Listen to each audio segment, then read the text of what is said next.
நான் நார்த் சாப்பாடுல இருந்து சவுத் சாப்பாடுக்காக மாறிட்டேன். நார்த் டு சவுத் மாறிட்டீங்க. இவங்க செய்யற சாப்பாடு எல்லாத்துலயும் புளி இருக்கும். ஆ. புளியில கொழும்பு வச்சு அதுல கத்திரிக்காய் போட்டீங்கன்னா அது கத்திரிக்காய் கார குழம்பா ஆயிடுது.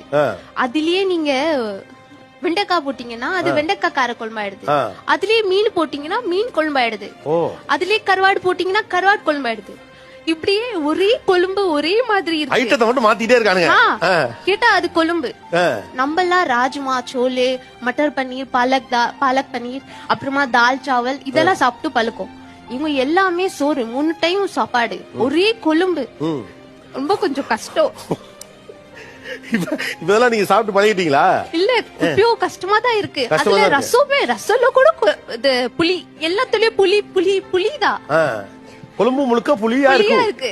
காதலிக்கும் போது ஒரே ஒரு புளி பேச வச்சு நீங்க 10 குழம்பு பண்ணுவாங்க. தெரியாதா? தெரியாது.